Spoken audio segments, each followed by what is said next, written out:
ক্ষুদিরাম হবে পাশের বাড়ির ছেলে, আমার ছেলে ডাক্তার হবে, আমার ছেলে ইঞ্জিনিয়ার হবে, নিদেন পক্ষে সরকারি অফিসার।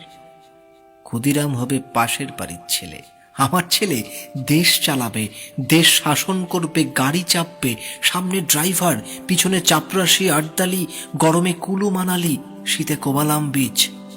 ক্ষুদিরাম হবে পাশের বাড়ির ছেলে, দেশের জন্য লড়াই করবে ও পাড়ার ওরা। আমার ছেলে ঘাড় গুজে কেরিয়ার বানাবে, বিজ্ঞান শিখবে, অঙ্ক শিখবে, কবিতা শিখবে, বড় বড় মনীষীদের জীবনী পড়বে, দেশের জন্য মুখে রক্ত তুলবে ও পাড়ার ওরা। আমার ছেলে আমার রক্ত জল করা পয়সা সুদে আসলে উসুল করবে, নেতাজি সুভাষচন্দ্র হয়ে দুরন্ত দুঃসাহসে ঘর ছাড়বে অন্য কেউ। আমার ছেলে নেতাজির জীবনী লিখে অ্যাওয়ার্ড পাবে। ক্ষুদিরাম হবে পাশের বাড়ির ছেলে, আমরা তামাকে এবং তুথে, রসে এবং বসে, সুখে এবং আরামে দিন কাটাবো, দেশের মুক্তি প্রাণের মূল্যে কিনে আনবে অন্য কেউ। আমরা মুক্ত স্বদেশে ঘাড়ে পাউডার লাগিয়ে গদগদ কণ্ঠে গণসঙ্গীত গাইব। কবিতা আমরা, শুভ দাশগুপ্ত। না, আমি আজকে কোনো কবিতা শোনানোর জন্য এখানে আসিনি, আমি এসেছি একটা ক্ষুদিরামের গল্প বলতে। ক্ষুদিরাম হবে পাশের বাড়ির ছেলে। কেবল এই ভাবনাই ভারতকে পরাধীন রেখেছিল 200 বছর।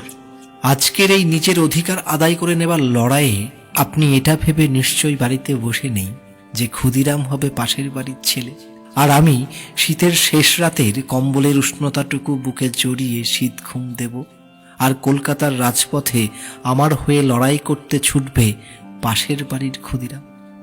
আপনি নিশ্চয় এটা ভেবে বাড়িতে বসে নাই যে শীতের সকালের মৃদু উষ্ণতাটুকু পিঠে লাগিয়ে কফির মগ হাতে খবরের কাগজে খুঁজব অত্যাচারের মাত্রা এবং তার নিচে বিজ্ঞাপন, আর রাতের ঘুমকে পকেটে ভরে এক্সপ্রেস ট্রেনের কারেন্ট কামড়াতে মাতঙ্গিনী নামে একটা মেয়ে হাজির হবে কলকাতার রাজপথে আপনার হয়ে লড়াই করতে। আমি জানি বন্ধু, আপনি সেই পাশের বাড়ির ক্ষুদিরাম, যে পাশের বাড়ির ক্ষুদিরামের অপেক্ষায় বসে বসে মিথ্যে স্বপ্নের জাল বুনছেন না।